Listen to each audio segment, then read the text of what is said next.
A do Elite oculta pelo Fael é real, mesmo que não seja.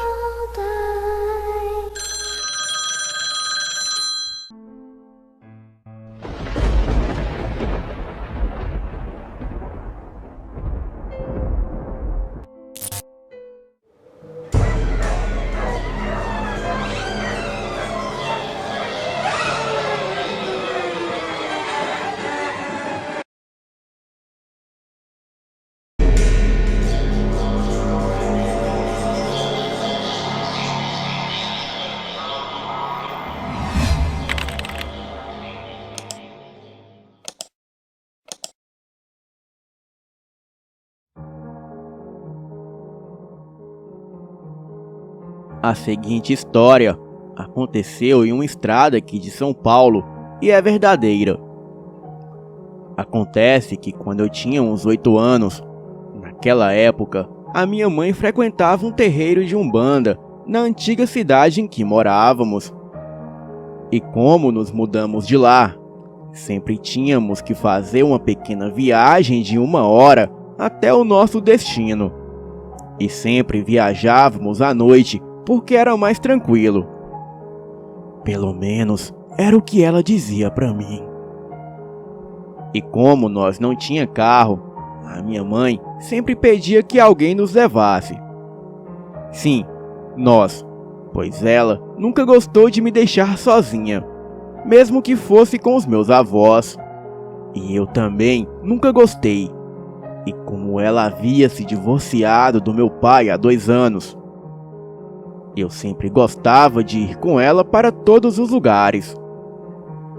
Bem, daquela vez foi um amigo dela que se prestou ao serviço.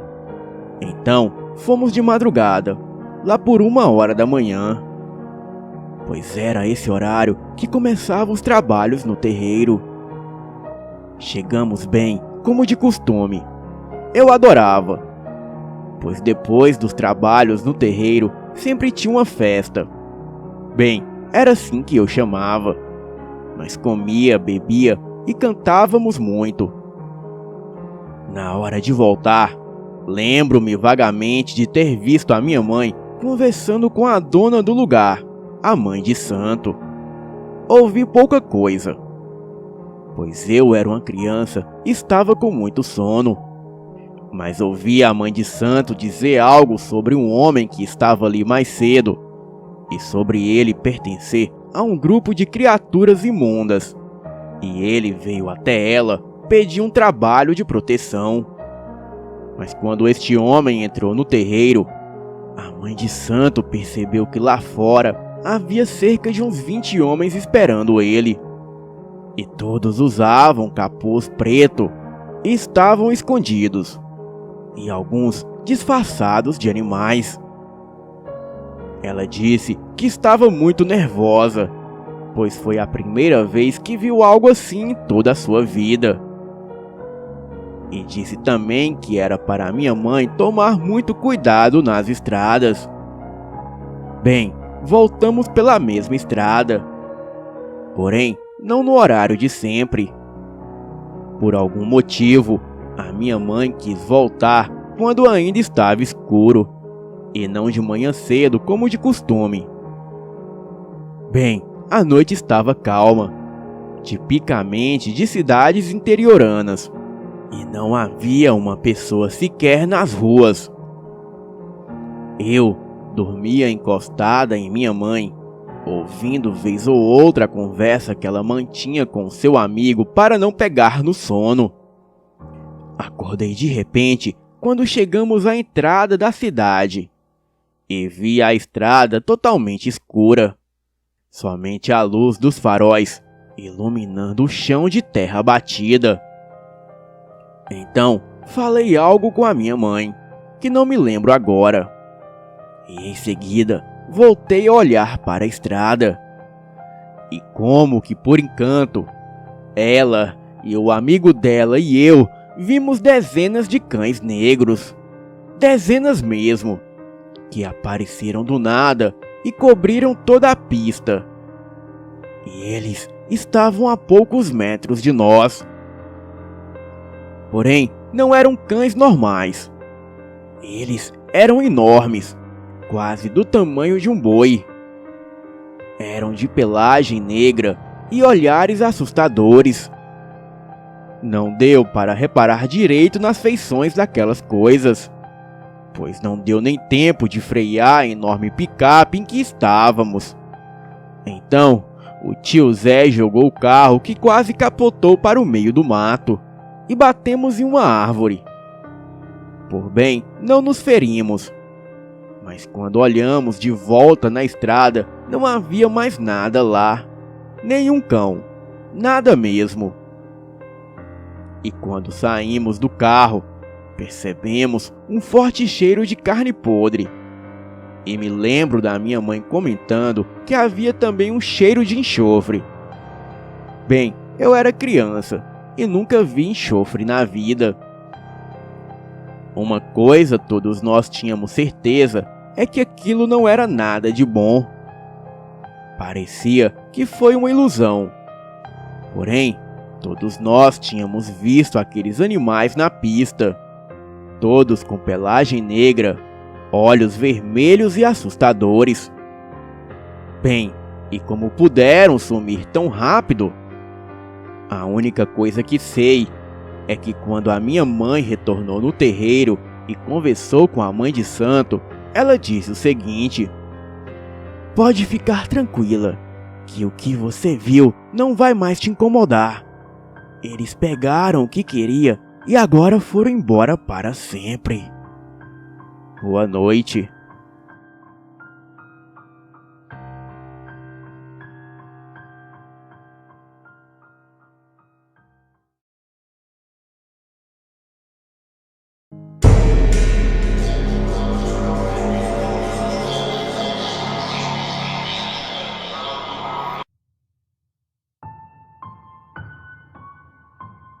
Olá, Rafael. Me chamo Albert e moro na Bahia, numa cidade na região metropolitana de Salvador. Tenho 25 anos e este relato que irei contar será bem curto. E se passa comigo e com o meu primo, na época em que eu tinha 9 anos e ele 11. Certo dia, estava eu na casa da minha madrinha, num bairro pequeno de uma outra cidade. Bem, eu havia cochilado no sofá e quando acordei já era meia-noite em ponto. Não havia ninguém em casa naquele momento e eu não sei bem o porquê e onde eles estavam. E foi quando que eu saí na rua para procurar minha mãe. Fui na casa da vizinha, que também é minha tia. O meu primo atendeu o portão e disse que ela não estava lá. E então, ele disse que iria procurar comigo. Saímos para procurar ela e fomos até uma esquina. E àquela hora não tinha absolutamente ninguém na rua. Somente nós dois. A esquina fica cerca de 40 metros de onde o meu primo mora. E aquela esquina dava de cara para 2 ruas. E uma delas é sem saída. E no final da rua tem um terreno que dava para um terreiro. O lugar só tinha mato e estava bem alto. Fomos até a casa do lado deste terreno e perguntamos ao vizinho se ela estava lá. Bem, até hoje nos perguntamos o que fomos fazer lá naquela hora da noite. Até porque a minha mãe não costumava ir para aquela rua. Ou seja, nós tínhamos quase certeza que ela não estava lá. Mas mesmo assim, fomos só para ter certeza. O vizinho nos respondeu dizendo que ela não estava lá. E depois adentrou a sua casa. Novamente nós agradecemos e nos viramos para voltar para casa. E foi quando ouvimos um assobio intenso e contínuo. O assobio não pausava e nunca tínhamos ouvido um assobio tão estranho como aquele. Foi então que eu perguntei ao meu primo se ele também estava ouvindo, e ele disse que sim. Mas quando olhamos em direção daquele pequeno terreiro com um mato bem alto, foi aí que vimos um ponto vermelho bem no meio do mato escuro.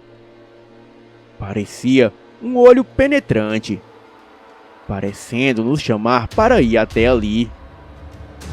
Bateu uma curiosidade de ir até lá para saber o que era, mas o medo que a gente sentia era muito maior. E também não havia ninguém naquela rua. E por isso o medo aumentou bastante. O meu primo logo começou a correr. Então eu acompanhei ele e nunca corri tanto na minha vida.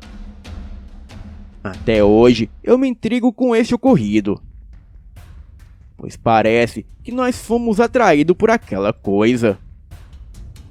Pouco tempo depois, descobrimos que a minha mãe estava na casa da minha outra tia, que fica a mais ou menos 10 metros da casa do meu primo. Soubemos um tempo depois que os donos daquele terreiro eram adeptos da religião Quimbanda e costumavam praticar os seus rituais ali. Boa noite.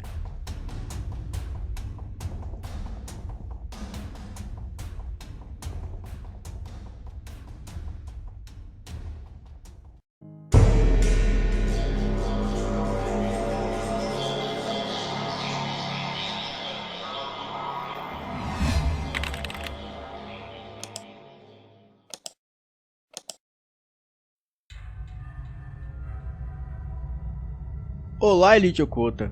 Eu me chamo Maurício, tenho 23 anos e moro em Pernambuco. O que vou relatar aqui foi uma coisa horrível e assustadora que ocorreu comigo, e eu nunca mais vou me esquecer.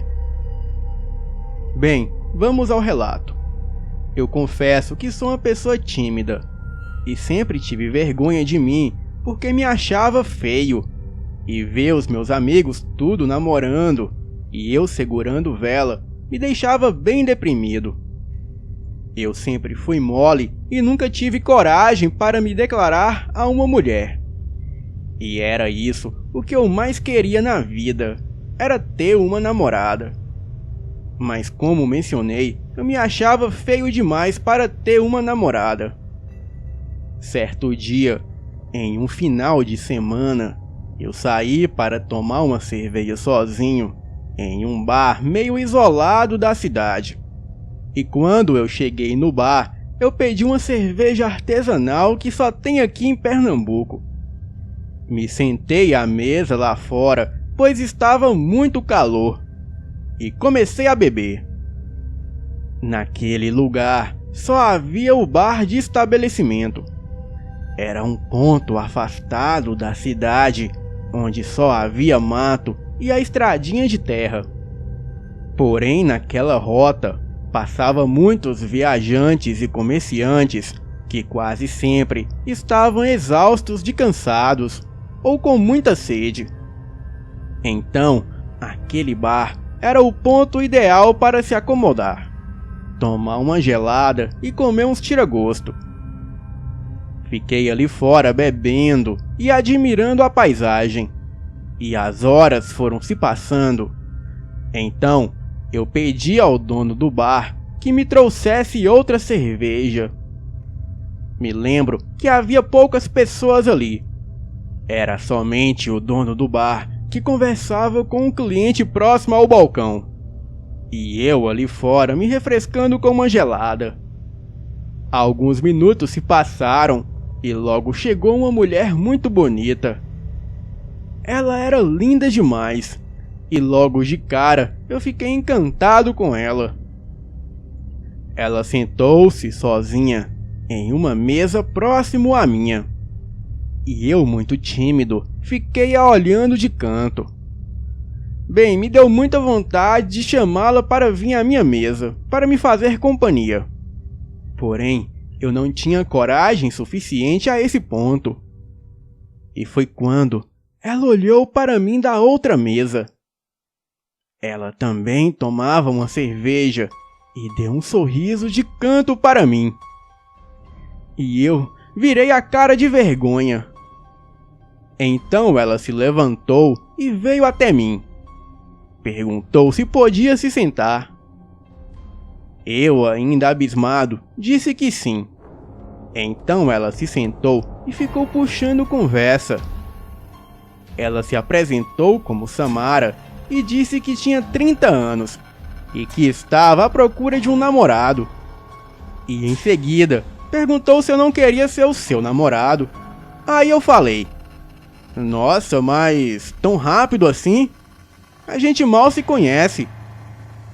Ela então disse que se apaixona muito rápido, ainda mais por alguém tão bonito como eu. Bem, eu disse a ela que sim, que eu queria namorá-la. Mas agora seria bom se nós se conhecêssemos um pouco mais. Então, ficamos ali tomando algumas cervejas e conversando. O dono do bar, o seu Tião, costumava ser muito carismático comigo, sempre que eu ia em seu estabelecimento. Mas assim que a Samara se sentou à mesa comigo, ele começou a me olhar estranho e fechou a cara. Tudo bem, eu achei que ele deveria estar com ciúmes, pois a Samara era uma loira muito bonita. Era por volta de 17 horas. Então a Samara se levantou e foi ao banheiro.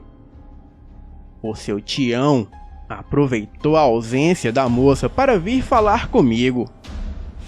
Ele me mandou tomar cuidado, pois aquela moça queria se aproveitar de mim. Então eu perguntei a ele: como assim, seu Tião? Como assim se aproveitar? Olha, essa moça é uma pistoleira desavergonhada, homem. Os planos que você tem pra ela são os mesmos que ela tem pra você.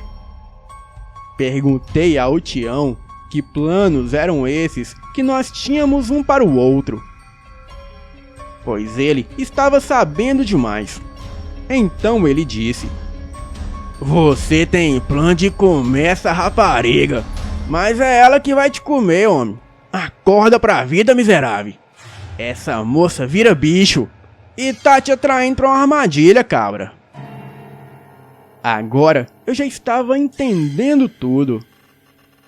Disse ao Tião que ele era um cabra velho safado, que tava com ciúmes porque uma mulher tão bonita estava interessada por mim, e que ele tinha que procurar uma véia pra ele e não ficar de olho na mulher dos outros. O Tião ficou enfurecido e disse: que sujeito atrevido é tu, hein, cabra safado? Vê lá se alguma mulher vai te querer, homem. Tu é mais feio que o chupa-cabra. A mulher pra querer ficar com tu tem que estar maluca das ideias. Cê é um cabra tão feio que quando você nasceu, a sua mãe te dava comida era no estilingue, seu safado. Eu e o Tião começamos a discutir, mas logo a Samara chegou e ele se afastou. Ela fez uma cara de brava para ele e perguntou quanto ficou a conta das cervejas. Pro meu espanto, ele disse que não era nada. Então a Samara me chamou, eu a coloquei na garupa da bicicleta e fomos embora daquele lugar. Paramos um pouco à frente para descansarmos. Então aproveitamos a sombra de um pé de jequitibá e lá ficamos conversando até tarde.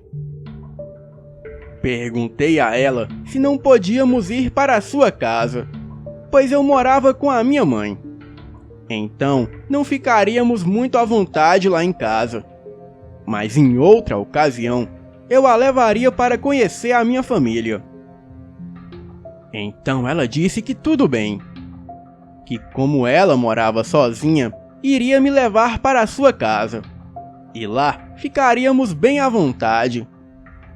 Então seguimos rumo à casa dela. Saímos do mato, entramos numa estrada de terra, andamos por mais meia hora a pé de mãos dadas. E daí entramos em uma trilha que só tinha mato fechado ao redor. Eu perguntei à moça aonde ela estava me levando, pois eu achei que íamos para a casa dela. Então ela disse: "Mudança de planos, lindo, mas fique calmo que é surpresa. Tem uma casinha abandonada ali perto e a gente vai ficar sós." Eu olhava a hora no meu celular e já eram 8 horas da noite. E foi quando, depois de andar mais 20 minutos, chegamos em uma casinha abandonada que ficava um pouco depois da trilha. Entramos na casinha e fomos para o quartinho. E lá tinha um colchão velho. Ela me perguntou se eu tinha camisinha, e eu falei que não, pois nunca imaginei que usaria isso um dia. Então ela disse que assim era bem melhor, pois ficaria mais emocionante. Eu estava muito empolgado e nem estava acreditando que aquilo estava acontecendo. Deitamos no colchão e começamos as loucuras. Ela parecia ser bem experiente no que fazia. Transamos loucamente e após terminarmos o primeiro round, eu fiquei ali observando a sua beleza. Mas logo me veio um pensamento à mente, que aquilo não estava certo. Eu era muito feio para ficar com uma mulher tão linda como aquela. E foi aí que comecei a achar aquilo tudo muito estranho. Então, eu logo disse a ela que eu não tinha dinheiro para pagar por aquela noite de prazer. E que se por acaso estivesse comigo por interesse, que podia tirar o cavalinho da chuva, pois eu era pobre. Samara começou a rir e disse que eu era um fofo e podia ficar tranquilo, pois ela não me faria sofrer muito. Achei que era alguma piada de duplo sentido dela. Então, ela logo disse que precisava fazer xixi e que era para mim a esperar ali no colchão que ela logo voltava. Falei que tudo bem, que a esperava sim. Então, ela foi até o mato que ficava atrás da casinha. Mas de repente, começo a escutar uns estalos estranhos, como se fossem de ossos se partindo, misturados com gemidos. Então me levanto e pela janela eu coloco só a cabeça para olhar o que eram aqueles barulhos estranhos. E quando olhei, eu senti um arrepio forte e um medo tremendo tomar conta de mim. Encostada na parede do lado de fora da casinha, próximo ao quarto onde eu estava, aquela mulher bonita que eu conheci no bar, agora se transformava em outra coisa. Os seus olhos brilhavam como os olhos de um lagarto, e ela colocava a língua para fora, e a sua língua parecia a língua de uma cobra, de tão grande que era. A sua boca se rasgava de canto a canto do rosto, e as suas orelhas caíram, tomando a forma de 2 buracos. A sua pele estava em um tom verde, como se tivesse escamas que brilhavam. Eu fui andando para trás devagarinho até a sala daquela casinha. Então abri a janela e saí correndo só de cueca. Eu rezava e pedia proteção a Deus. Mas de repente eu escuto um grito, como se fosse um chiado, e seguido de um barulho de chocalho, como as cobras cascavéis fazem. Olhei para trás e não via nada, mas escutava o mato se mexendo à minha volta. Então continuei correndo o mais depressa que eu pude. Eu corria por uma trilha dentro da mata, e logo um pouco mais atrás de mim, saiu uma cobra gigantesca. Aquilo deveria ter de 4 para 5 metros de comprimento. E para a minha surpresa, aquela coisa não era totalmente uma cobra, pois no corpo daquele réptil asqueroso tinha características da Samara, como cabelos, seios e braços. Porém, da cintura para baixo, aquela coisa era totalmente uma serpente. A coisa vinha rastejando atrás de mim, e com aquela voz horrível que fazia o som de um grunhido e também aquele som de chocalho. Eu, correndo desesperado, continuava rezando muito, e foi aí que eu tropecei e caí. A criatura vinha rastejando atrás de mim, e quando eu olhei a distância que ela vinha, era mais ou menos uns 6 metros. A coisa era tão rápida que logo me alcançaria em questão de segundos. Mas eu mesmo que mancando, consegui correr. Cortei o mato fechado, me furei de espinhos, e logo que eu vi um rio, eu pulei e o atravessei. E já do outro lado da margem, eu continuei a correr.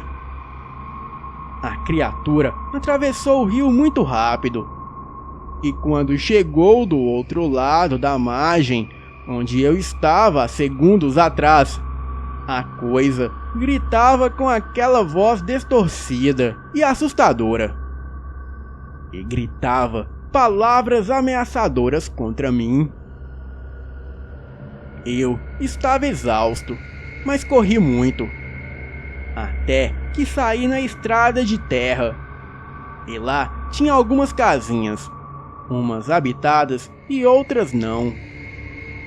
Cheguei em uma delas e bati a porta pedindo por ajuda. Um casal de idosos abriu a porta para mim e eu entrei chorando e desesperado.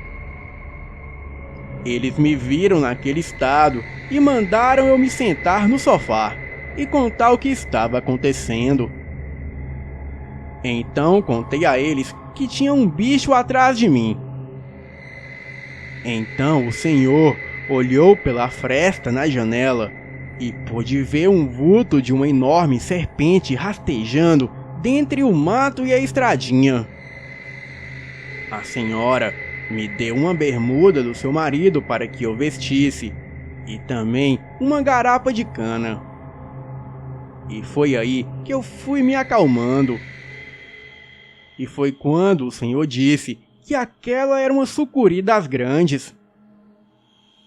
Então eu contei a ele que não era uma sucuri, e sim uma mulher que virava cobra. Contei a ele todo o ocorrido e eles acreditaram em mim. A senhora disse que eu poderia dormir lá aquela noite, e no outro dia cedo o seu marido me levaria para casa. E eles também me aconselharam a nunca confiar nesse tipo de mulher, que já quer namorar no primeiro encontro. E o que eu vi foi um tipo de mulher que vira bicho, e que se eu não tivesse agido rápido, eu viraria a sua refeição. Pois a mulher cobra arruma arapuca para os homens, para assim poder se alimentar deles. Elas fazem assim como as aranhas viúva negra faz com o seu marido após o acasalamento. E era isso o que essa mulher queria fazer comigo. No outro dia, ele me levou para casa. E quando eu passei pelo bar do Tião, ele me disse que ficou preocupado comigo, pois todos os seus clientes do bar que saíram com aquela mulher nunca mais retornaram para o bar. Então, ele teve medo que o mesmo acontecesse comigo. E por isso, ele me deu aquela bronca quando me viu com a loira. Contei toda a história para o Tião e ele acreditou. Tanto que até fechou o bar de vez e vendeu o estabelecimento. Daquele dia em diante, eu nunca mais vi aquela mulher. Porém, vez ou outra, pessoas relatam ver essa sucuri gigante na mata e dizem que se parece muito com uma mulher. E alguns até arriscam a dizer que essa sucuri conversa com as pessoas do alto de um jequitibá, tentando atraí-los com uma voz sedutora. Mas assim que as pessoas veem que se trata de uma cobra falante, elas logo correm. Bom, eu só sei que eu não sou nenhuma Eva para ser enganado por cobra falante. E o dia que eu me deparar com essa criatura novamente, eu juro que lhe arranco a cabeça no facão. Boa noite.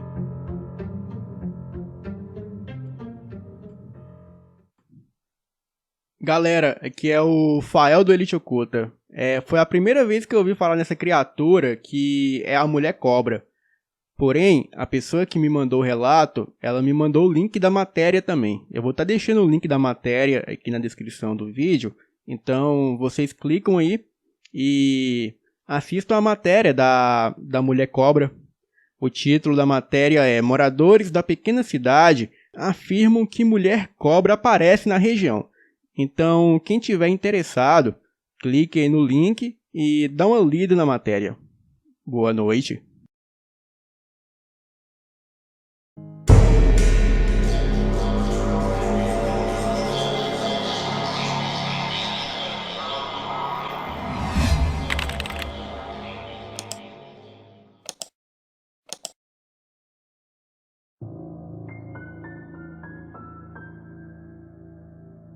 Olá, me chamo Rogério e moro em Pirassununga. Este relato que vou contar agora aconteceu com o meu tio. E este fato aconteceu no ano de 2000. Na época, eu tinha 7 anos. O meu tio estava indo pescar e chamou o meu pai. Mas o meu pai não pôde ir naquele dia. Então ele pegou a sua bicicleta e foi sozinho mesmo. O meu tio costumava pescar muito em lugares diferentes. Muitas vezes ele acampava na frente do rio e ele adorava pescar. E durante a noite ele decidiu então ir na Ponte de Ferro, onde tem um lago bem grande. E a região onde este lago fica é a uns 6 quilômetros de distância de nossa casa. E os últimos 2 quilômetros é estrada de terra fechada por um milharal dos dois lados. Quando deu umas 11 horas da noite, o meu tio chegou em casa muito pálido, assustado, ofegante e parecia bem cansado. Todos ficaram preocupados com o estado dele e perguntaram a ele o que havia acontecido. E aí então ele contou. Ele disse que estava pescando quando escutou um barulho estranho nos arredores, mas parecia algo caminhando em volta dele. Estava o cercando, mas o meu tio não deu bola e continuou pescando. Mas de repente, o barulho aumentou. E aí, ele ficou preocupado e começou a olhar em volta com mais atenção. E pôde ver uma sombra correndo por entre a mata. Um detalhe era que aquela noite era uma noite de lua cheia. Aliás, segundo o meu tio, a lua parecia iluminar mais do que o normal. E foi aí que ele viu algo. O que ele viu parecia ser um cachorro, mas um cachorro negro e muito grande. Aquela criatura começou a urrar e a correr atrás dele. Rapidamente, ele pegou a bicicleta, apanhou a mochila e as varas de pescar e saiu dali o mais rápido que pôde. Subiu na bicicleta e foi pedalando que nem um louco pela estrada de chão. E então, ele começou a ouvir algo pesado correndo ao lado dele pelo milharal. Era um som de passos pesados, mesclados com grunhidos assustadores. No final da subida havia um monte de terra. Bem, era uma baixada que ficava acima do nível da estrada. E foi aí que ele pôde ver melhor a criatura. A coisa estava lá parada, bem iluminada pela luz da lua. A criatura era maior do que ele havia visto anteriormente, pois agora a coisa estava em pé sobre duas patas como uma pessoa. A sua pelagem era escura e os seus olhos brilhavam na luz da lua.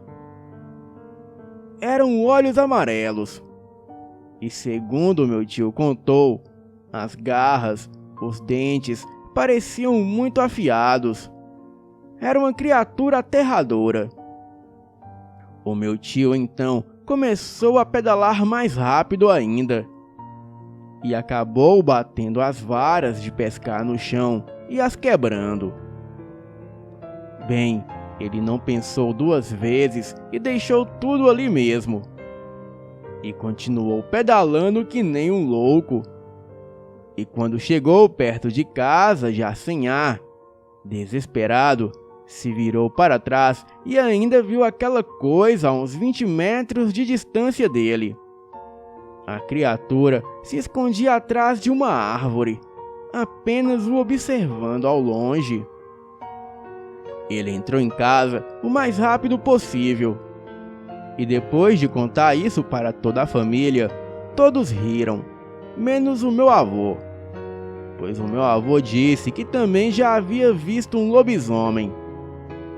E após o meu avô confirmar a sua história, todos pararam de rir. O meu tio conta essa história até hoje, e eu acredito nele. E para o meu tio, aquela noite de lua cheia foi realmente sobrenatural. Boa noite.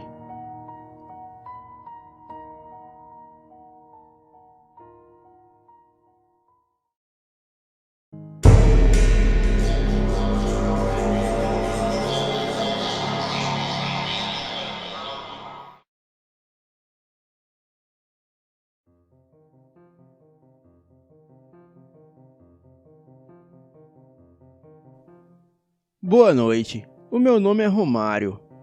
Estou enviando o meu relato para ser publicado no canal.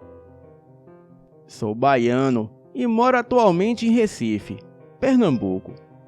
E a história que vou contar aconteceu em 1991, em Santo Amaro da Purificação, na Bahia. Na época, eu tinha 14 anos, e como todo adolescente da época, eu gostava de brincar com os meninos e meninas da rua. Era uma época muito boa e sem muita maldade.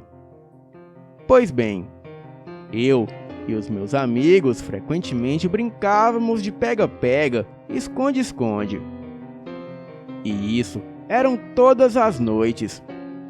E nessa época, o bairro onde morava ainda tinha muitos terrenos baldios. E alguns eram tão grandes que, na verdade, eram áreas de plantações. Um desses terrenos ficava bem perto da minha casa e terminava na área de um manguezal. Em uma noite, por volta das 21 horas, começamos a brincar de pega-pega. A ideia era tentar driblar os oponentes e tentar salvar os amigos que tinham sido pegos. Foi então que eu me escondi dentro do terreno e tentei chegar na área onde os meus amigos estavam presos. Porém, não dava para me aproximar sem ser pego pelos outros. Então, eu resolvi dar a volta por dentro do terreno baldio e sair em outra rua que dava acesso ao local da brincadeira. E como eu não tinha medo, pois nada de ruim ou algo aterrorizante nunca tinha acontecido comigo. Então eu segui em frente. Fui caminhando por dentro do terreno, em meio às árvores, passando por baixo de cerca de arame farpado para chegar no outro lado da rua. E foi quando, de repente, ouvi ruídos vindo de dentro da mata. E eu logo fiquei em alerta. Parei um pouco para observar e ouvir. O barulho continuou e eu me arrepiei. E naquele momento, fiquei com muito medo e comecei a correr. Corri muito, me batendo nas árvores e me cortando no mato alto. E quando estava em alta velocidade, me bati em uma cerca de arame farpado. E foi Deus que impediu que o arame não perfurasse os meus olhos, mas cortou a minha perna. E até hoje eu tenho a cicatriz deste corte. Quando eu caí e olhei para trás, fiquei desesperado com a cena que vi. Um vulto negro enorme a uns 10 metros de mim, em pé. Passei por baixo da cerca de arame e continuei correndo. E finalmente cheguei no fundo de uma casa, gritando e batendo na porta. As pessoas que estavam na casa gritaram de dentro e perguntando o que era. Me identifiquei e pedi que, pelo amor de Deus, que abrissem a porta. E como no fundo da casa tinha uma lâmpada acesa com a luz fraca, deu para ver de longe a silhueta da criatura. Bem, eu nem sabia que era um lobisomem. E só fui saber depois que as pessoas me falaram. Eles abriram a porta e eu caí dentro da casa dessa vizinha. A rua ficou repleta de pessoas querendo saber do que se tratava. E eu chorava muito. E nem conseguia explicar o que de fato havia acontecido. E por sorte, depois que passou, as pessoas do meu bairro e toda a minha família acreditaram na minha história, pois eu nunca fui mentiroso. Por um tempo, o bairro ficou deserto à noite, e as pessoas ficaram com medo de que a criatura voltasse e atacasse alguém. Bem, essa foi a primeira e a última vez que eu vi o lobisomem. Boa noite.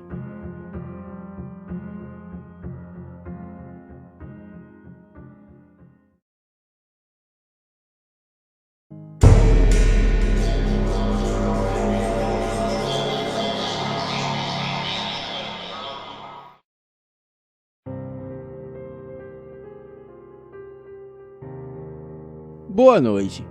Essa história foi me contada pela minha mãe, e aqui contarei com as palavras dela. Havia uma mulher que adorava bonecas, e durante toda a sua vida, ela colecionou todas que encontrava. Embora as suas preferidas fossem de porcelana, ela dedicava igual atenção aos variados tipos que possuía.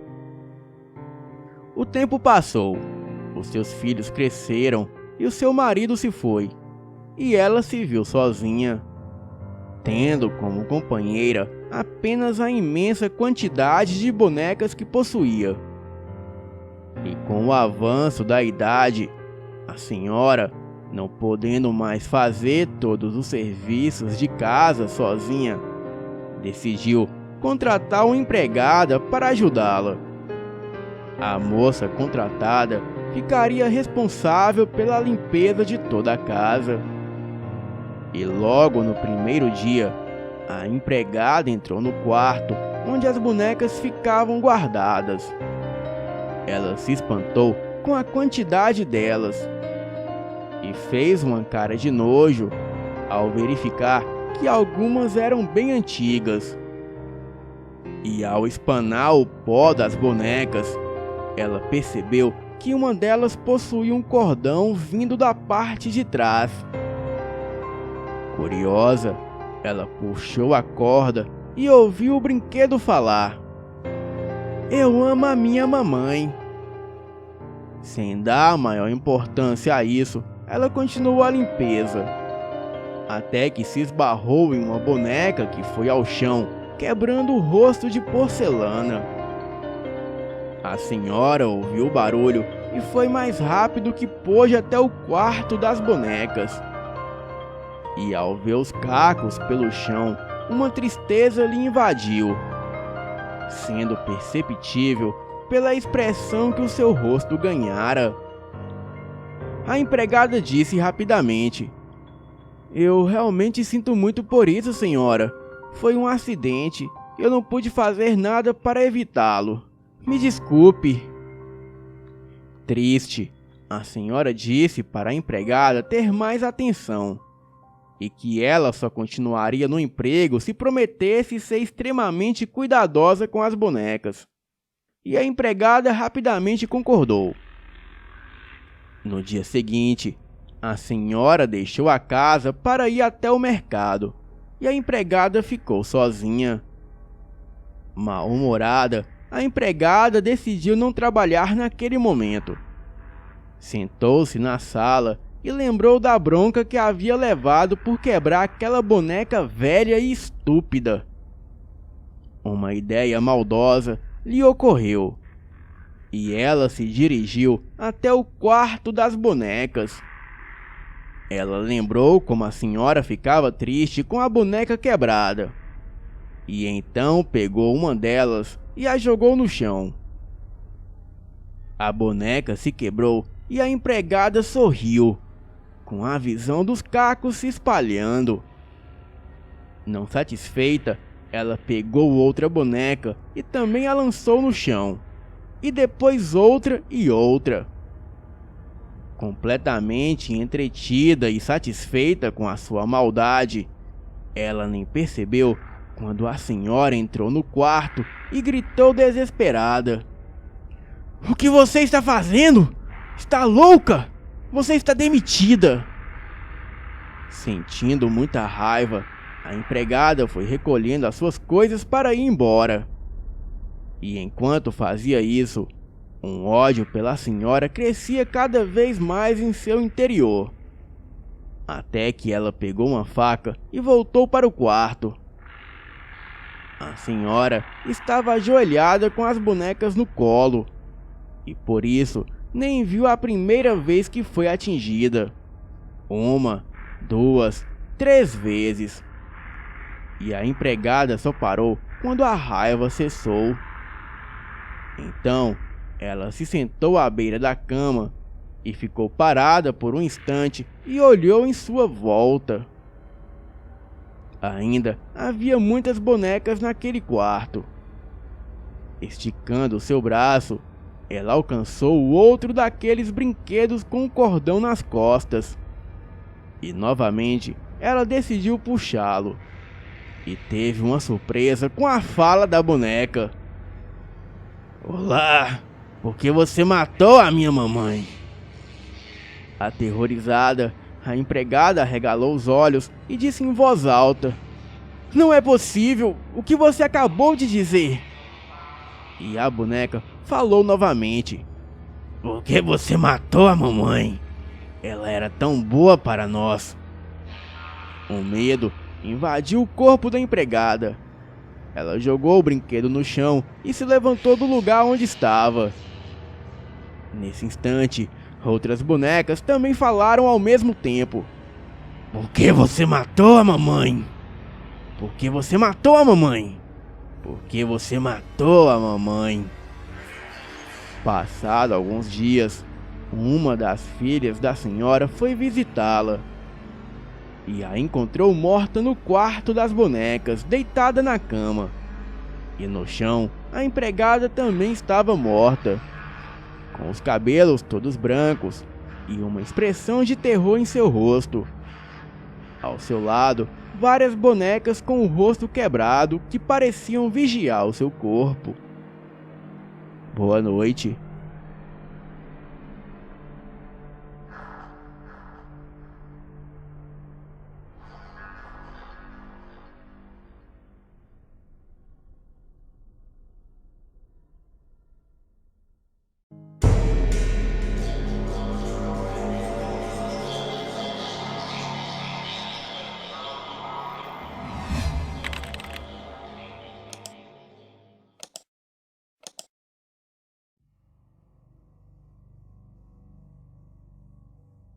meu nome é Diana e tenho 23 anos.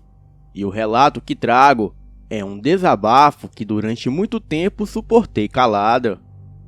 Acompanho vários canais que abordam o tema lobisomem e, de certa forma, me divirto com os contos e imaginação das pessoas.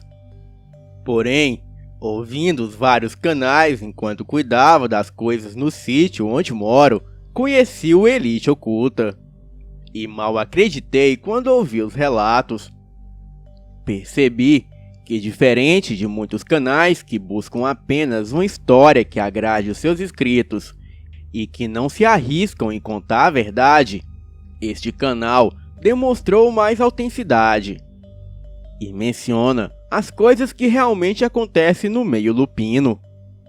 Lógico que ainda há muitos mistérios e características a serem expostos, mas este canal tem sido o melhor em abordar o tema. Tanto que qualquer lupino sabe disso.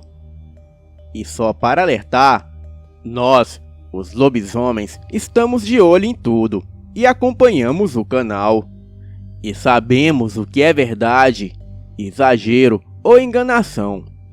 De fato, lobisomens são muito ativos sexualmente, e a bissexualidade é tão encarada como um escândalo entre muitos acompanhantes dos relatos.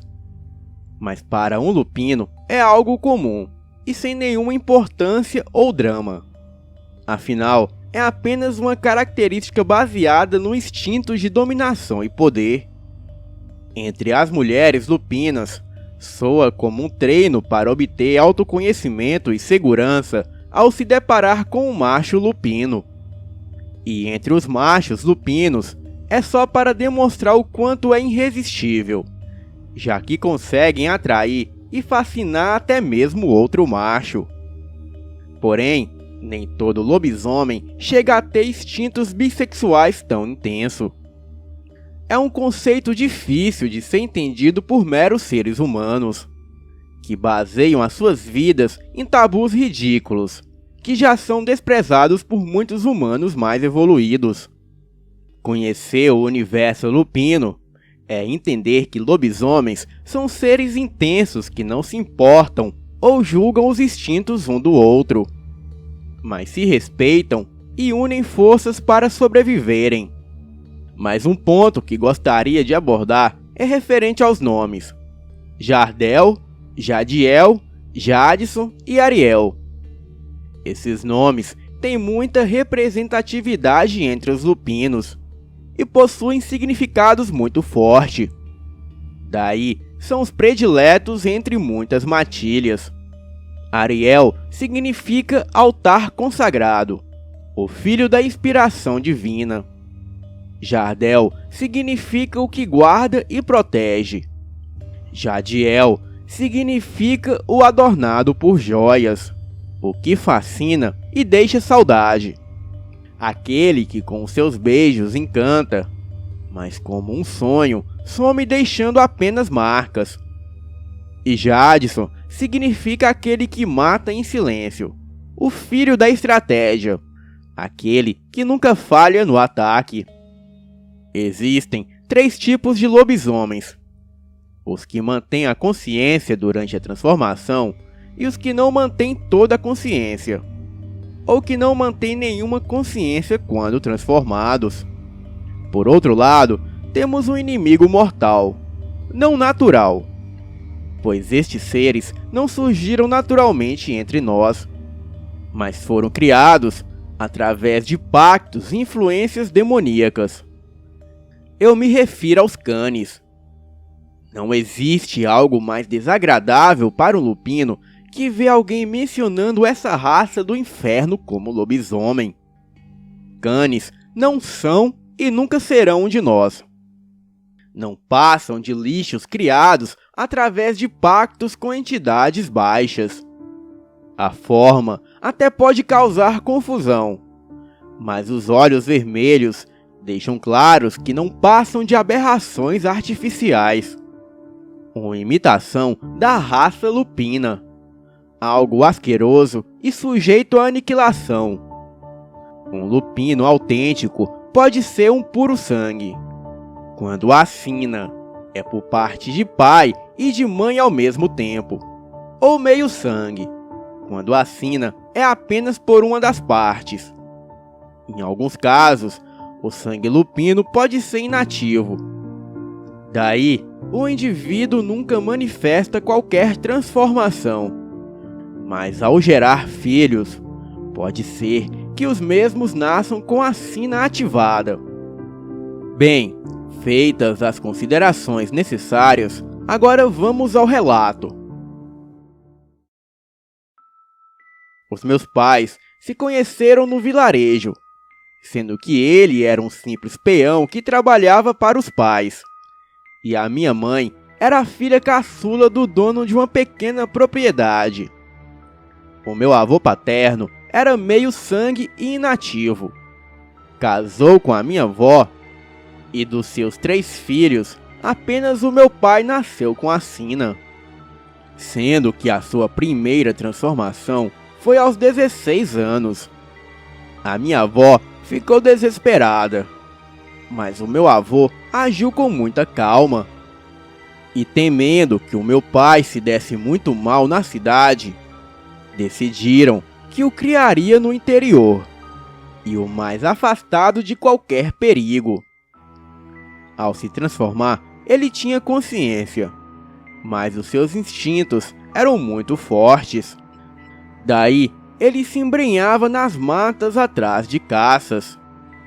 E para que ele não caísse em armadilhas, sempre em período de transformação, os meus avós deixavam porcos, cabras, carneiros, galinhas e até bezerros para ele lanchar antes de se meter nas matas.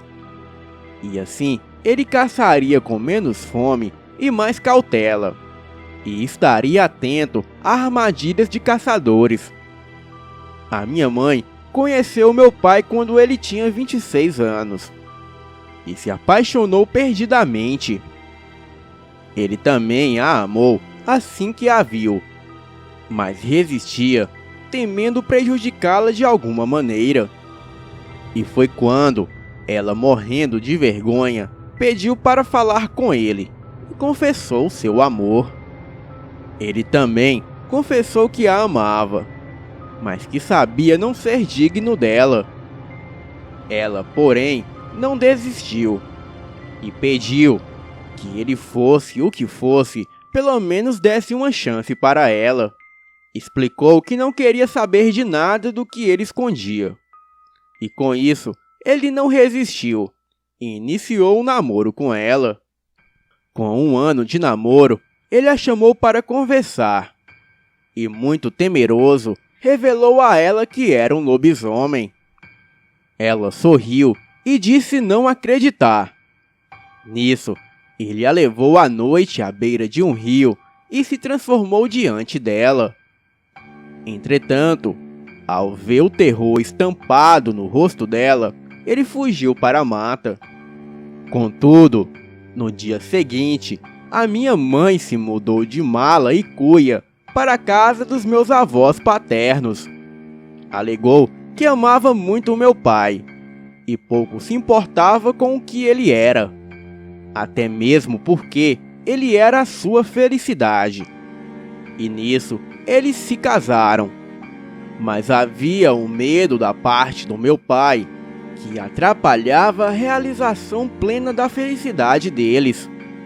Ele temia que ela tivesse algum problema caso engravidasse, e sempre que a amava, retirava o seu órgão na hora do prazer, lançando a sua semente fora. Dizia ele que era melhor assim.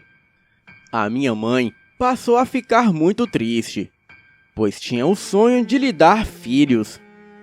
Ele dizia que preferia não ser pai a correr o risco de perdê-la. Explicou que uma gestação lupina era muito arriscada e que, além do risco de morte, gestação lupina gemelar poderia levar a mulher a se transformar numa lupina louca, e que o único jeito de livrar uma pobre alma de tal sina era matá-la.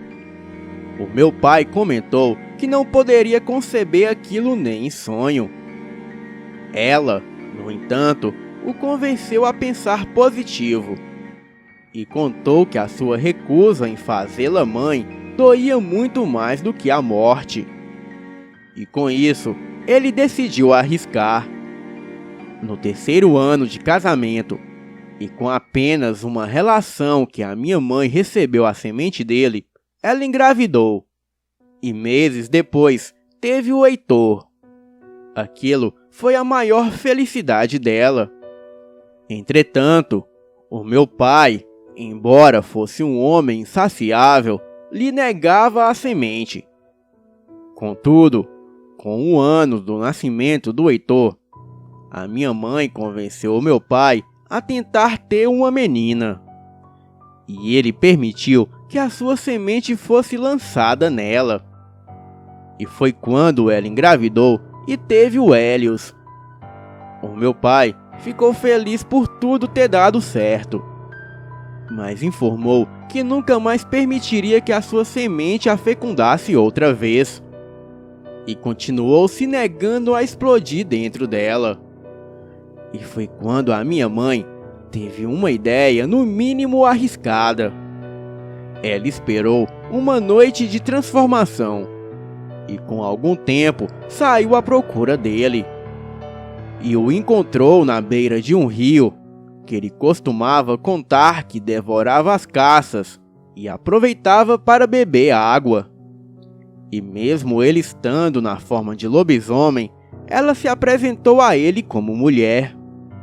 Nisso, ele a reconheceu e mesmo naquela forma cedeu à vontade dela.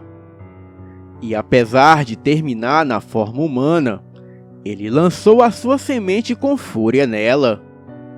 Assim que refletiu no que aconteceu, ele pediu que ela entrasse no rio para se limpar. Ela obedeceu. Contudo, voltou a ficar grávida. A princípio, a gestação parecia igual às outras duas. Mas desta vez, a minha mãe começou a apresentar um quadro de fraqueza extrema, o que deixou meu pai preocupado. E foi quando a minha avó decidiu examinar a minha mãe e contou que sentia claramente 2 bolas na barriga dela. Desesperado, o meu pai alegou que ela não prosseguiria com aquela gestação, mas ela se opôs a ele e disse que jamais se livraria dos bebês e que se ele quisesse mesmo impedi-la, que a matasse. Desesperado, o meu pai a implorou que não fizesse aquilo com ele, mas ela, decidida, não deu-lhe ouvidos. Bem, o certo foi que ela deu à luz ao Derek e a mim, e 5 dias depois se transformou numa lupina louca.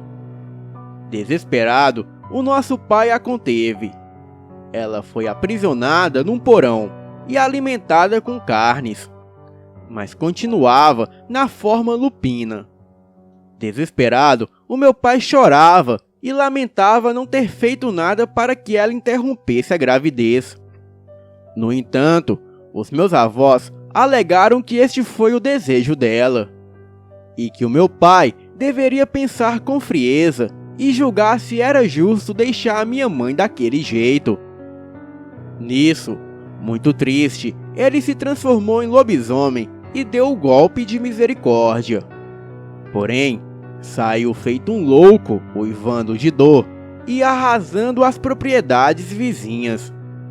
Devido a isso, todos os moradores da redondeza começaram a falar de ataques de lobisomem. O pior foi ele ter sido avistado por algumas pessoas e chegar a devorar as pernas de um homem que atirou nele. O homem acabou sendo salvo pelos médicos por um milagre, mas ficou traumatizado e com síndrome do pânico. O meu pai, quando voltou à forma humana e viu a minha mãe sem vida em sua forma humana, ele pranteou dolorosamente a sua perca. Ele mesmo foi quem cavou a sepultura dela e chorou 3 dias sem sair de perto do túmulo. Depois se fechou em dor. e começou a viver no automático. Repetia que de nada adiantou ser um pai se perdeu a sua esposa, e passou um mês rejeitando a mim e ao Derek, mas depois acabou nos acolhendo.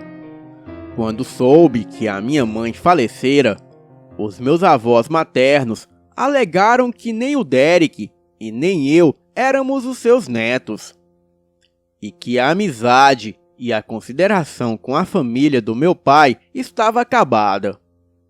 Então, fomos criados no sítio dos nossos avós paternos. E o nosso pai sempre foi carinhoso com todos os filhos.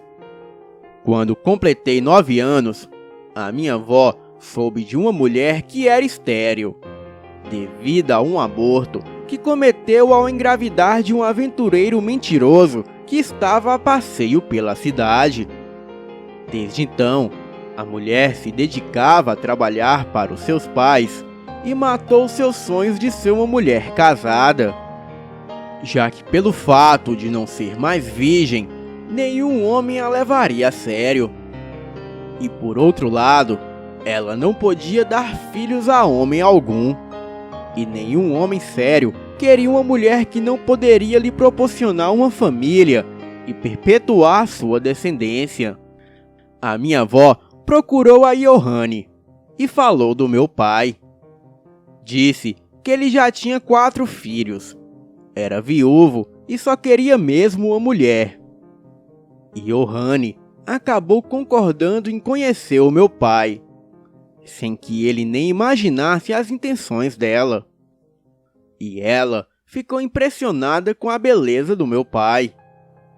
E com um mês que se conheciam, Johanne chegou ao meu pai e disse que o queria como homem e não se importava com amor, romantismo ou o que quer que fosse. Disse que o queria com loucura mesmo e que precisava ser amada na cama. Nisso, ele contou que era um lobisomem. E ela falou que então seria a sua mula sem cabeça. O certo que o relacionamento deles era uma loucura. E com o tempo, a minha avó até se arrependeu de apresentar a Johanne para o seu filho, pois chegou a ver e ouvir coisas durante a noite que dizia ser imprópria para uma casa de família decente. Contudo, o lado fogoso da Johanne não interferia o seu papel de madrasta e dona de casa. E como ela não podia ser mãe, o meu pai e ela pegavam fogo e faziam loucuras até mesmo no meio de estradas ou em rios da região. E isso gerou até comentários na vizinhança e deixou a minha avó envergonhada. Quando completei 13 anos, tive a minha primeira transformação, o que foi uma surpresa, já que nenhum dos meus irmãos havia se transformado. Na verdade, todos eles só tiveram a sua primeira transformação aos 18 anos. E quando me viu gritando de dor e me transformando, o meu pai correu para me ajudar. Ele me orientava a respirar e não travar o meu corpo, pois assim a dor seria menos. Os meus irmãos me trouxeram um porco para eu aliviar a fome assim que a transformação se concluísse. O meu pai recomendou a todos que entrassem em casa e trancassem as portas. Disse que não tinha certeza que eu teria consciência diante da transformação e que ele não queria arriscar a vida de mais ninguém. O processo de transformação era muito doloroso. Eu gritava e chorava de dor, sentindo os meus ossos se quebrando e se reconstruindo. Pelos amarronzados cresciam e eu via o meu corpo mudando assustadoramente. Uma vez transformado, senti a minha mente entorpecida. Era como se eu estivesse num sonho. Sentia uma sensação de força absurda e um instinto animal incontrolável. O meu pai insistia em me mostrar o porco, e repetia que não era para eu ir muito longe. E quando eu sentisse que estava mudando, que corresse para o rio. Ele sorria e gritava que me amava. Enquanto isso, eu rasgava o porco e o devorava com vontade. A fome se acalmou, porém eu queria mais, e por isso eu corri para a mata. Eu tinha pavor de cobra, mas a primeira coisa que encontrei foi uma cascavel. Então já fui a destroçando e comendo a bicha com vontade. Embora tivesse cerca de 1,50 m na forma humana, em minha forma lupina eu chegava a uns 2 metros de altura. A minha visão era ampla e clara, mesmo no mais escuro da noite. E a velocidade que alcançava era surpreendente. E sem dificuldade eu pegava pacas, cutias e até caititus deliciosos. O gosto da carne era comparado com o mais delicioso chocolate. Isso na minha forma humana. O mais estranho era que eu expelia tudo por baixo em pouco tempo. E poderia fazer isso correndo sem ao menos me sujar. E me divertia como nunca imaginei antes. Foi quando senti o forte cheiro de carniça e o calor de um estranho animal. Na verdade, eu ouvia o som da boca dele devorando algo. Isso a uns 100 metros de distância. Fiquei muito intrigada e decidi averiguar que animal comia carniça e de que animal era carniça para ter um fedor tão intenso. E foi quando eu me deparei com outro lobisomem. Ele estava de costas para mim e, para minha surpresa, comia um pequeno porco do mato. E o fedor terrível não era da caça, mas sim dele mesmo. Naquele momento, o vento levou o meu cheiro a ele, que imediatamente voltou-se a mim. E para minha surpresa, aquele ser não era um lobisomem, mas sim um ameaçador olhos vermelhos, um maldito cane, que partiu com tudo para cima de mim.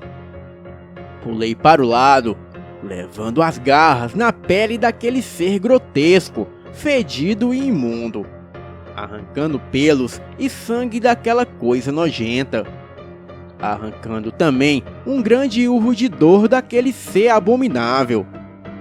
Sabia que aquele demônio disfarçado de lobisomem era muito mais forte do que eu, e que as minhas chances num confronto direto eram mínimas, principalmente eu estando sozinha. E por isso reuni as minhas forças para fugir o mais rápido possível, aproveitando o tempo que ganhei ao feri-lo. Contudo, aquele monstro não se intimidou e veio com tudo ao meu encalço. Vinha pesado, quebrando os matos e numa velocidade muito grande. Quando o senti bem próximo, me joguei para o lado, dando um novo golpe nele. Porém, desta vez, por pouco, ele não me atingiu com a sua pata imunda. O demônio soltou um urro de fúria e logo veio avançando sobre mim, me obrigando a duelar com ele. Eu sabia que não tinha chances contra aquele maldito cane, até mesmo porque aquele ser tinha um acordo com entidades baixas que lhe davam força de 3 lobisomens naturais. Sem mencionar que era incansável, tinha cicatrização mais rápida e usava o olhar para confundir o oponente. Mas eu estava tomada de adrenalina e poderia usar a leveza do meu corpo para escapar. Entretanto, o demônio me atingiu com um golpe que me lançou longe por cima das árvores e matos. A dor foi imensa, mas ele avançou furioso, enfiando as suas garras na minha pele. Aquelas garras malditas, além de ferir, pareciam queimar. soltei um urro de dor. E foi quando ele começou a me golpear com mais fúria. Tentava me proteger, atacando e disputando com ele, mas ele era muito forte. Cheguei a imaginar que era o meu fim. E foi quando ele me juntou e me jogou contra o tronco de uma árvore. Nisso, eu senti uma terrível dor, a ponto da minha vista escurecer. Não sabia interpretar onde doía mais em meu corpo. E foi quando ele me arrastou, e daí só consigo lembrar em flashes. Recordo que ele cravou as suas garras em minhas costelas e me jogou num tronco de uma velha árvore derrubada. Voltei a apagar, e quando dei conta de mim, a minha cabeça balançava e uma dor sem comparação me fez estremecer. Aquele ser das trevas copulava comigo com fúria, estando nós dois na forma lupina. A minha vista escureceu, e quando dei conta de mim, já estava na forma humana sangrando e jogada no meio do mato, ao lado da velha árvore. As marcas das garras daquele ser repulsivo haviam desaparecido, mas a violência sofrida era de enlouquecer. Uma mistura de nojo, humilhação, constrangimento, pavor, ódio e desespero. E mesmo ferida e sangrando, eu consegui andar com dificuldades e cheguei em casa. O meu pai me esperava no rio, e a minha avó foi quem me viu chegando, e apavorada correu para me socorrer. Heitor correu para chamar o nosso pai, que logo chegou desesperado, e assim que me viu, perguntou o que havia acontecido. Aos prantos, eu contei que fui vítima de um cane. O meu pai ficou tão transtornado que pegou as coordenadas de onde eu fui e saiu com o Heitor e o Hélios armados com espingardas e revólver em busca do cane e de vestígio dele. E apesar de receber os cuidados necessários por parte da minha avó, que era uma experiente enfermeira, eu fiquei proibida de tomar banho. O meu pai estava tão revoltado que não via a hora de anoitecer para que ele pudesse farejar o odor do cane impregnado em mim e sair à procura do infeliz. E então, a noite mal chegou e o meu pai foi forçando a transformação. E assim que conseguiu, foi até a mim. E após farejar, saiu ensandecido para a mata. Aquela foi a última vez que viu meu pai com vida. Foi uma noite em que os meus avós passaram em claro. A todo momento, a minha avó ia e voltava do terreno na expectativa de ver o meu pai regressando. Ainda assim, pedia para os meus irmãos descansarem, pois se alguma coisa de ruim acontecesse, precisaria da ajuda de todos. O dia amanheceu, e a nossa avó foi chamar todos os netos. Pediu para Johanne ficar comigo e com meu avô. Então se embrenhou na mata à procura do meu pai. E por volta das 9 da manhã, ela regressou calada e cabisbaixa. Heitor empurrava um carrinho plataforma de transporte com o corpo do nosso pai. O meu avô soltou um grito de dor, e a Johanne correu desesperada. Em minha mente, aquilo não poderia ser real. Aquilo era um pesadelo.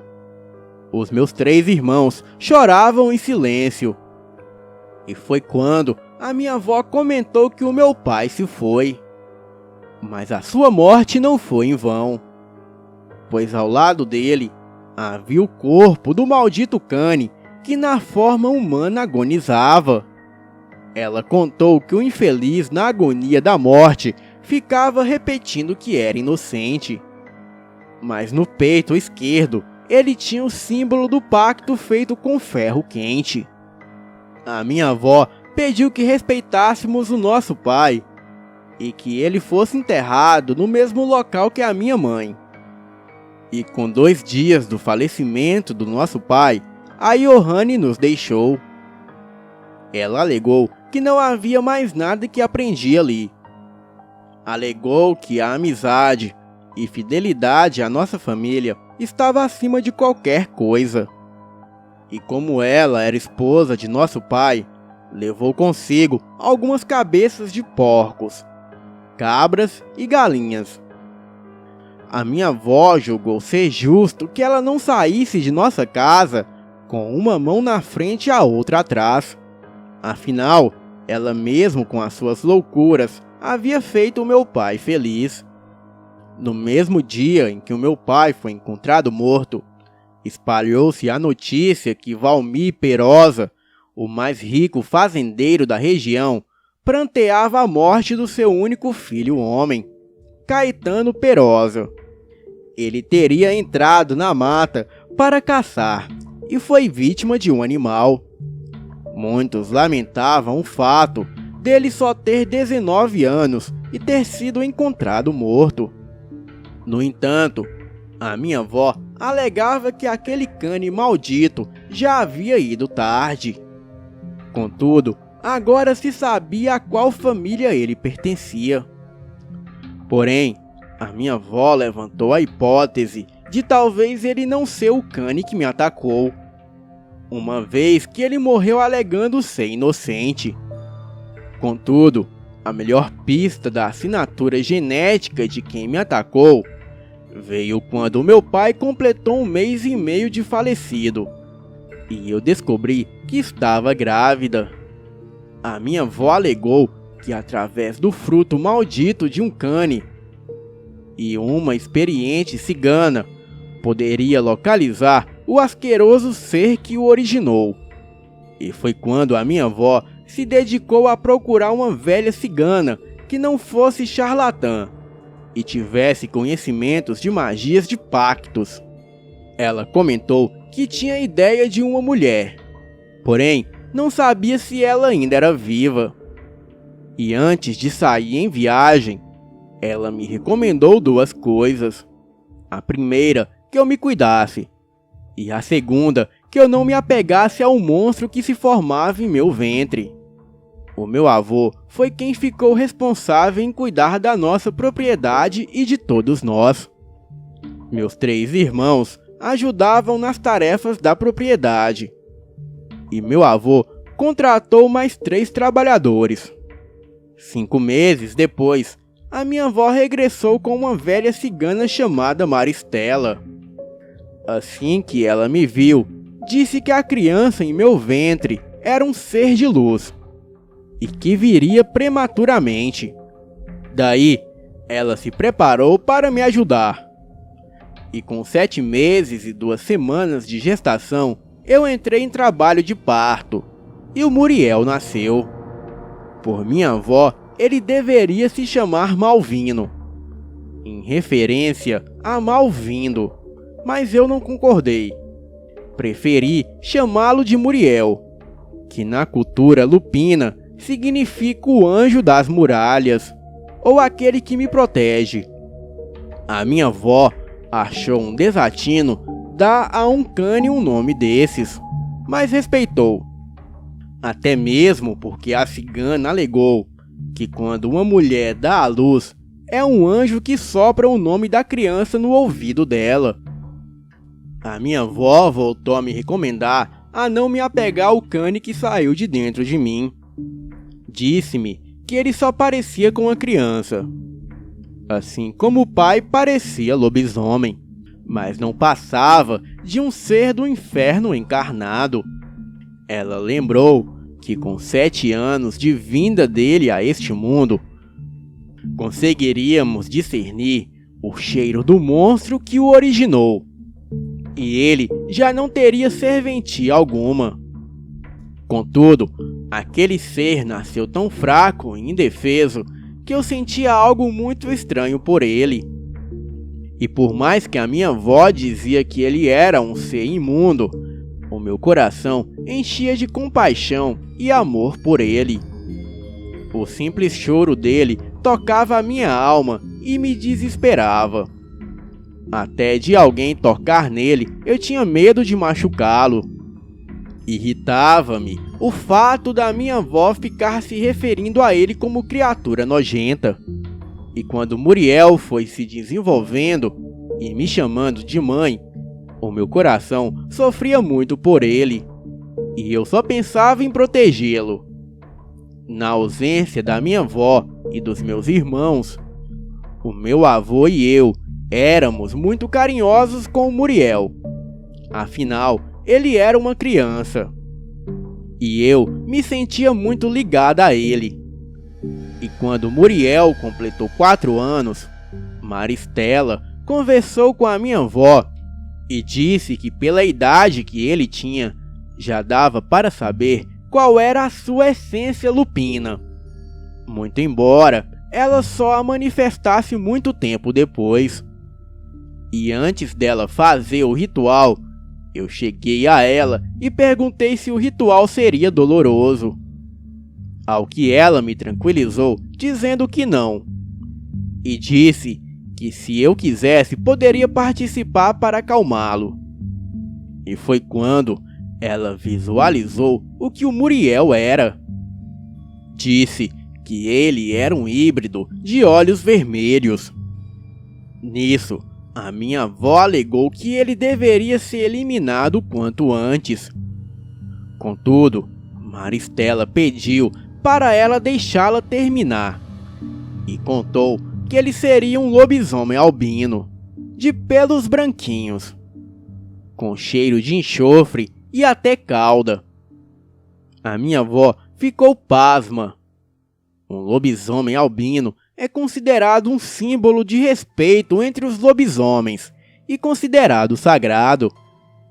Por fim, a minha avó alegou que aquilo era impossível. Um cane jamais adquiriu uma forma daquela. E foi quando Maristela falou que ele não era um cane, mas sim um lobisomem. Contou que ele conteve toda a maldição de cane nos olhos para poder castigá-los e puni-los.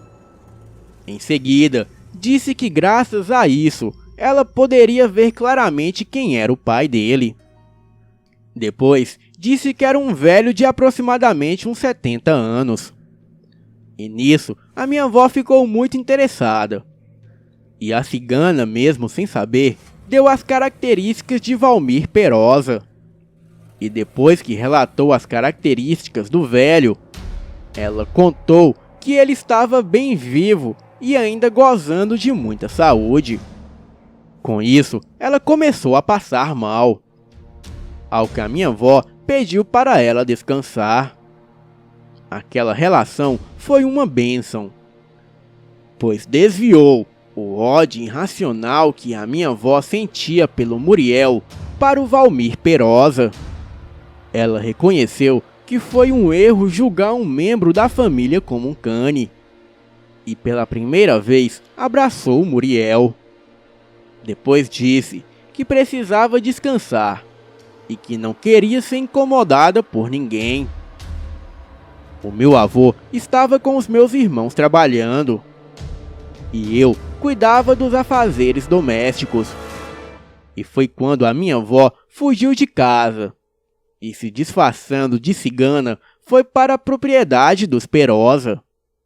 Lá, ela fez um escândalo, alegando que gostaria de falar com Valmir Perosa.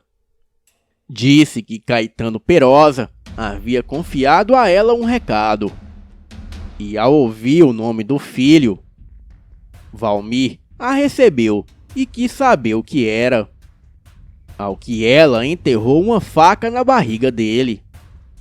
E ao ver o patrão sendo atingido, um dos homens atirou na cabeça da minha avó, que logo caiu sem vida.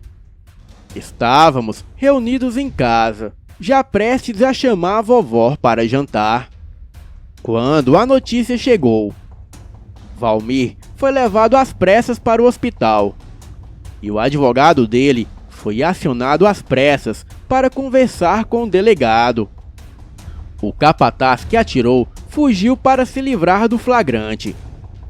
E com honras enterramos a nossa avó.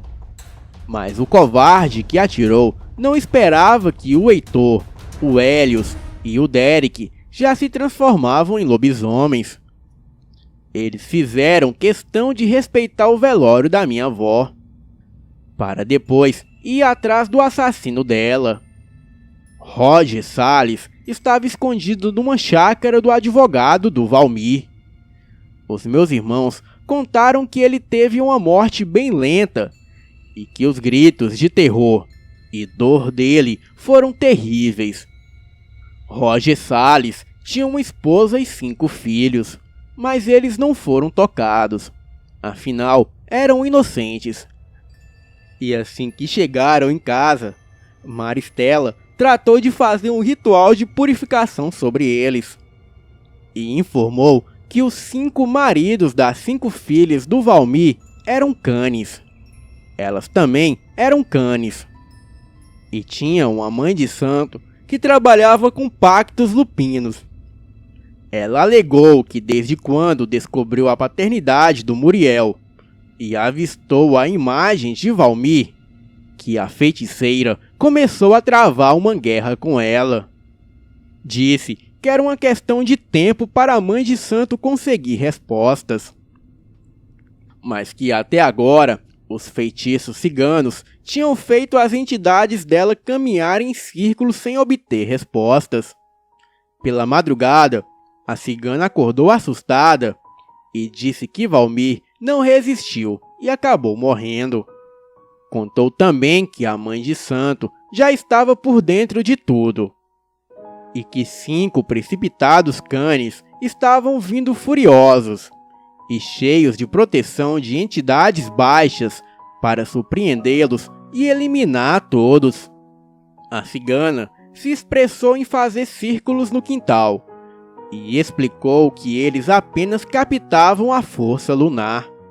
Heitor, Hélios, Derek e eu arrancamos as nossas roupas e entramos nos círculos. Começamos a nos transformar em lobisomens. Nisso, a cigana iniciou os feitiços de conjuramento e banimento, aproveitando os vários amuletos de proteção espalhados e escondidos pela propriedade. O cheiro de carniça trazido pelo vento era terrível, mas denunciavam os malditos canes. Saímos, contudo, para interceptá-los. Em minha mente, só me lembrava da derrota que tive diante para Valmir Perosa. Porém, agora a vantagem era nossa. Os canes vieram tão confiantes na regra que diz que eles eram mais fortes que os lobisomens naturais, que não se atentaram aos amuletos que enfraqueciam as suas conexões com as entidades. No começo, as patas e garras deles eram muito perigosas, mas quando viram que Heitor atingiu um deles com uma mordida no pescoço e o fez sangrar até a morte, ficaram horrorizados. Com o confronto 4 contra 4, nós mostramos o orgulho e a força dos verdadeiros lobisomens. E um a um dos canes caíram abatidos diante de nós. Tomados de ódio, assim que eles assumiram a forma humana, os devoramos só para vomitá-los depois. Foi então que começamos a chorar e a gritar, dando salve ao nosso pai, que mesmo em desvantagem e sem nenhuma proteção cigana, enviou um cane que tinha o triplo de sua força de volta para o inferno. E demos também salve à nossa avó, que morreu seguindo a valentia do nosso pai, mas dando a facada que enviou o líder dos canes Perosa de volta para o inferno. Depois desse confronto, os canes que sobreviveram abandonaram a fazenda Perosa e nunca mais foram vistos. Meus irmãos, com o tempo, encontraram as suas mulheres e formaram as suas próprias famílias. Todos vivemos na mesma propriedade e o nosso avô é casado com a Maristela. Sabemos que ainda resta uma feiticeira e pelo menos mais 5 canes. Contudo, não sabemos quando virão até nós ou o que pretendem fazer. O certo é que tudo é uma incerteza e que não vamos dar mole para o azar. Porém, quando ocorrer o desfecho de tudo isso, e se eu sobreviver para contar essa história, prometo que enviarei um novo relato. Boa noite.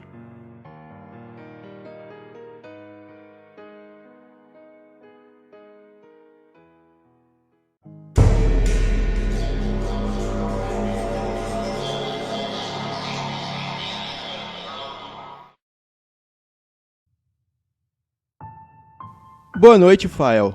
Eu me chamo Nelson. Eu sou casado e moro em Feira de Santana, na Bahia. O fato relatado por mim nessas linhas aconteceu comigo, a minha esposa Cirema e a minha sogra Deusuíta, há cerca de uns 26 anos atrás, quando Deusuíta resolveu fazer consultas com a senhora em um centro espírita. O problema surgiu quando ela começou a ter pesadelos com o marido, que já havia falecido há muitos anos. Neles, ela o via entrar no quarto, vestido de preto, subir na sua cama e tentar estrangulá-la. E após inúmeras vezes, passando noites assim, tinha vez que a coitada se dopava de café para não dormir.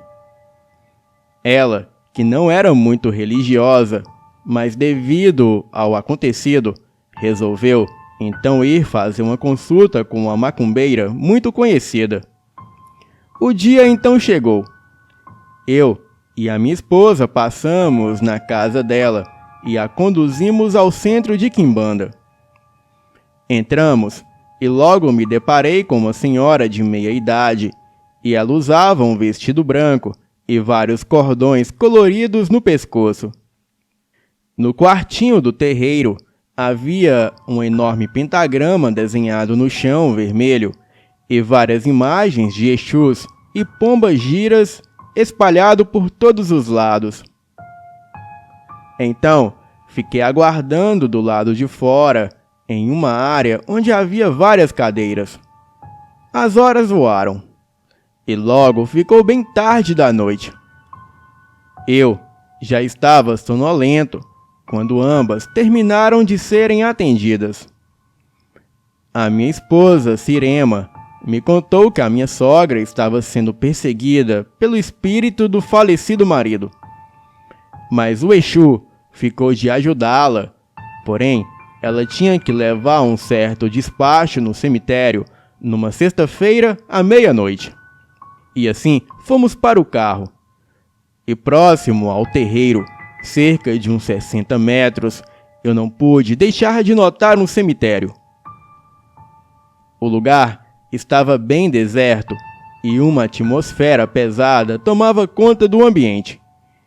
E em frente à praça do cemitério, eu não pude deixar de notar um cavalo negro que encarava o carro. Bem, tudo normal até aí. Mas logo me veio um arrepio quando reparei nos olhos do cavalo e eram vermelhos como fogo. O cavalo também batia a pata dianteira direita no chão e abaixava a cabeça, fazendo menção de correr na direção do carro. Olhei para minha esposa e minha sogra e elas pareciam não reparar no cavalo. Então, procurei esquecer isso e levei a minha sogra em casa e eu e a Cirema voltamos para casa. Morávamos em uma rua de terra, com um lote baldio ao lado e poucos moradores na rua. Eu me lembro que fui acordado de madrugada pela minha esposa, e ela dizia que um cavalo havia pulado a cerca e entrado em nossa casa. Então, Eu logo tratei de me levantar e logo escutei-os trotar em volta da casa e fortes relinchos que mais pareciam gritos, como se fossem vários homens gritando desesperados. Fiquei encabulado com aquilo e a primeira coisa que eu fiz foi me certificar se todas as portas e janelas estavam bem fechadas, pois eu já sabia que aquilo não era nada natural. Misteriosamente, a luz da casa foi embora e por longos minutos, que pareceram horas, escutamos aquele ser lá fora que relinchava, dava gritos e galopava em volta da casa. Não deixei de notar que quando a criatura passava pela frente das janelas e portas, um clarão de fogo atravessava as frestas de madeira, deixando tudo aquilo mais sinistro ainda. Por fim, tudo cessou e a luz voltou. Porém, não dormimos mais naquela noite. No dia seguinte, Cirema e eu voltamos até a Mãe de Santo para esclarecer aqueles eventos sobrenatural.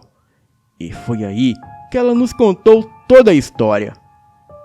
Ela disse o seguinte: "Olha, Cirema, a coisa está pior do que eu pensei. Então, eu vou ter que revelar toda a verdade. A sua mãe morava em um convento e foi freira até os 25 anos. Porém, em uma sexta-feira santa, ela e um rapaz que fazia entrega de pães no convento transaram loucamente nesse dia sagrado, e no decorrer dos dias isso se tornou frequente. E o lugar preferido dos dois era dentro do confessionário, pois quando a igreja estava fechada, ninguém os procuraria ali. Mas um padre havia esquecido seus óculos na igreja, e naquela noite, quando ele voltou para buscar, ele pegou a sua mãe e o entregador de pães no ato profano dentro do seu confessionário. O padre não teve outra atitude a não ser excomungar a sua mãe e amaldiçoar o seu pai. A sua mãe foi expulsa do convento e veio a morar com seu pai nessa cidade. Mas um certo dia, quando ele saiu para trabalhar na plantação de cana, ele nunca mais retornou. Amigos do trabalho encontraram ele morto dentro do canavial. Porém, só havia sua cabeça e o seu corpo jamais foi encontrado. Isso aconteceu quando a sua mãe estava grávida de você. Uns diziam que foi morte matada e outros diziam que foi algo sobrenatural que aconteceu com ele.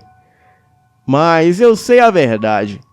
Ele foi degolado por uma entidade conhecida como ceifador. E isso tudo porque ele foi amaldiçoado. Essa entidade carrega uma grande foice e anda com um manto negro.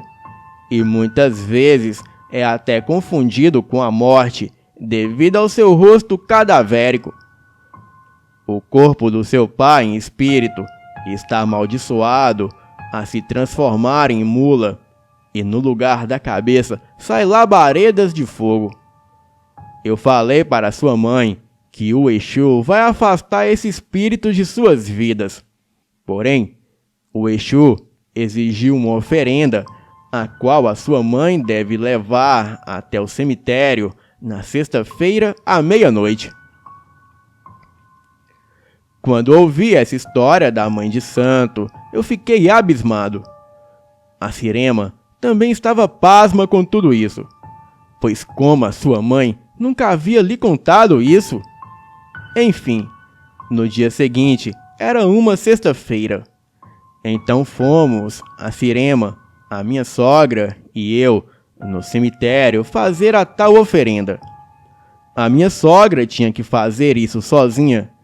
Então, ela adentrou o cemitério e ali na frente ficamos no carro, a Cirema e eu. Era por volta de 11 da noite. Então conversávamos para passar o tempo. E foi quando notamos ao longe o vulto de um homem que se aproximava. Bem, não seria nada demais se não fosse pelo fato de que a certa distância ele já aparentava ser bem alto, como se estivesse montado a cavalo. E logo começamos a ouvir os seus passos. Incrível, ele tinha um pouco mais de 2 metros. Eu imagino. Ele usava um chapéu e um casaco preto. Era como algo que lembrava uma capa. E ele parecia ter saído de um filme de terror. E quando ele passou por nós, notamos que em seu rosto não existia vida nenhuma. Parecia um boneco de cera, com grandes olhos negros e um rosto cadavérico. Eu pensei, é uma brincadeira de mau gosto de algum miserável desocupado. A minha sogra, que acabava de sair do cemitério, ela gritou: "Não o encarem! É o ceifador que matou meu marido!" A minha sogra correu para dentro do carro e nós, desesperados e com os olhos evitando aquela criatura, rezamos sem parar. Então, ele deu um terrível urro, que mais parecia o de um boi sendo esquartejado vivo. A minha esposa quase perdeu os sentidos. Eu tremia dos pés à cabeça e de repente deu um vento fortíssimo, levantou a poeira do chão e numa espécie de redemoinho, aquele espectro diabólico se dissolveu na poeira. E um cheiro de coisa estragada tomou todo o ar à nossa volta. A minha esposa então voltou a si, e só aí que eu consegui dar partida no carro e sair voando daquele lugar. Fomos para casa e não falamos uma só palavra. Esperamos até o dia amanhecer, e no dia seguinte ficamos pensando se era ou não possível que 2 mundos tão diferentes, o das almas e o dos vivos, se colidissem daquela maneira. A minha sogra contou que enquanto ela fazia a oferenda no cemitério, aquele espectro a encarava de longe, e quando ele se aproximou em seu cavalo negro, ela pôde perceber que o ceifador estava montado em seu marido, pois agora ele havia se tornado o cavalo sem cabeça. E de alguma forma, ela pôde sentir a energia dele que emanava daquele cavalo. A minha esposa nunca mais tocou no assunto. A minha sogra já faleceu há alguns anos. Eu acredito que naquela noite pagamos um preço por termos nos arriscado tanto em um terreno onde nós não nos encaixávamos. Pois nenhum de nós era preparados para fazer despacho ou mexer com quimbanda.